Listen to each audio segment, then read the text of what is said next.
Hello again.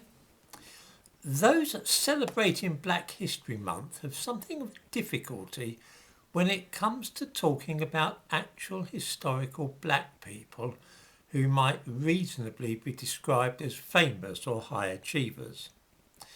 There are not all that many of them, and so they are forced to fall back on either fantasy or gross exaggeration.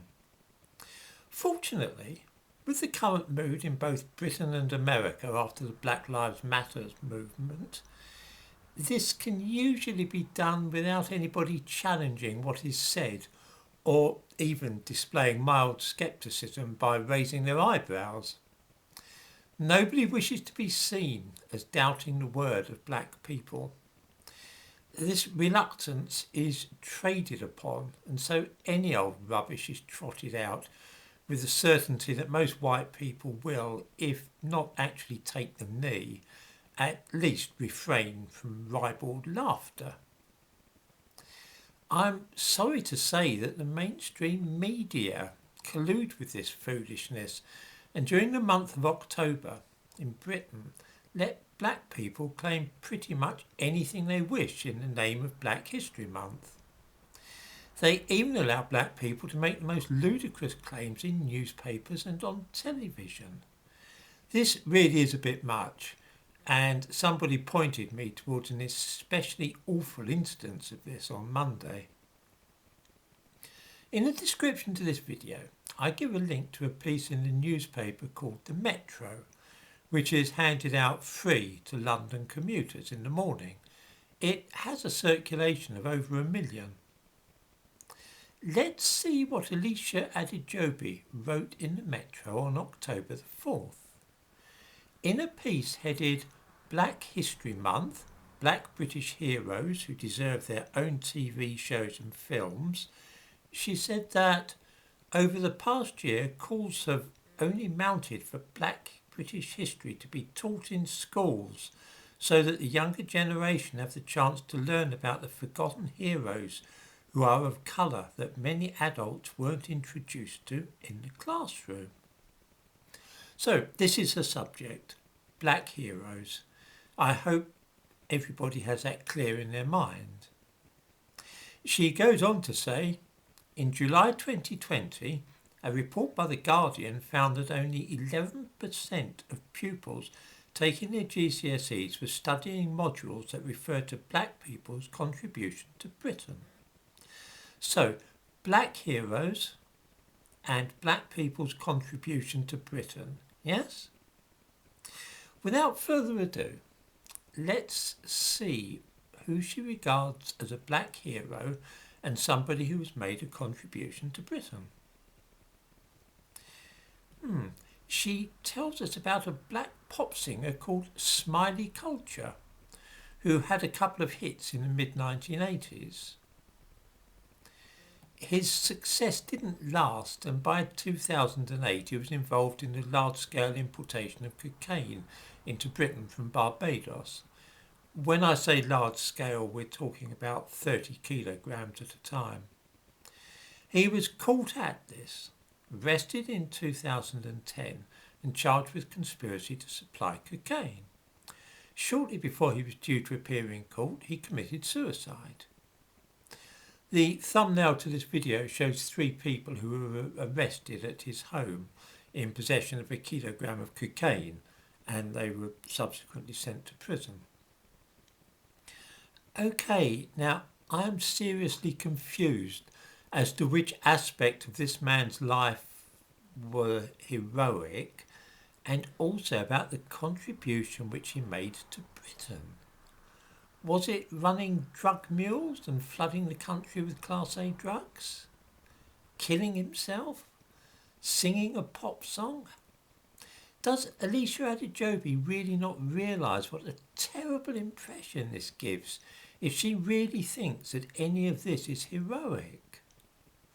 Or that we should be celebrating the contribution such a man has made to this country? What about Queen Charlotte, the wife of King George III?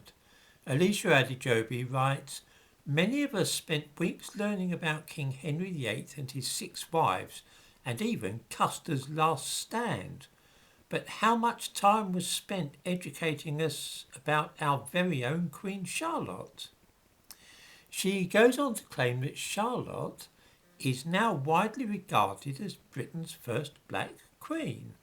Well, only among complete lunatics. I have talked about this nonsense before. Queen Charlotte was born in 1744.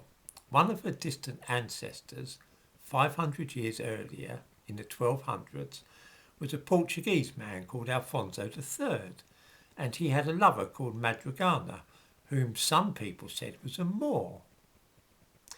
Probably by that they meant a North African Arab or Berber. But even if she was as black as the Ace of Spades, this was 500 years before Charlotte was born. Does anybody seriously think that if they had a black ancestor at the time of the Tudors, that would make them black now? Completely bonkers idea. And even if it were to be the case, what is heroic about having a black ancestor 500 years before you were born? What contribution does this make to Britain? Then there's Mary Seacole, of course, whom we are told provided food and medicine for all and tended to the injured. There are also reports of her tending to the wounded while under fire from the enemy. She didn't provide food for all at all. She ran a restaurant in the Crimea which was exclusively for the use of officers. There were no sick or wounded men there. It was like an officer's mess. She sometimes joined the crowds of spectators who gathered to watch the battles between the British and the Russians, but her purpose in doing so was to sell refreshments to those watching the action. She sold food and drink. There's no record of her tending men under fire. She certainly never mentioned doing so in her autobiography, and she wasn't really the kind of person to leave out a detail of that kind. Then there's Claudia Jones, who helped start the Notting Hill Carnival in the late 1950s. The contribution which the carnival has made to Britain is not obvious to most people, other than in terms of the cost of policing and the number of people who are robbed and assaulted over those few days in August each year. Was it heroic to organise a carnival? Really? Charles Tull was a British soldier during the First World War, and I will concede that he was a hero. The other person, Rosalie Jones, was a firefighter for 30 years, which is a worthy enough occupation. But if she is a heroine, then every person who has joined the fire brigade must be placed in the same category. The thing which I find a little frightening is that the editor of the Metro surely knows perfectly well that dealing in drugs and killing oneself is neither heroic nor a brilliant contribution to Britain, just as he knows that King George III's wife wasn't black. Like so many white people, though, he is nervous of speaking out and denouncing this as the rubbish it is. The fear of being accused of racism is a potent one, which causes people to remain silent when the honest thing to do would be to speak out.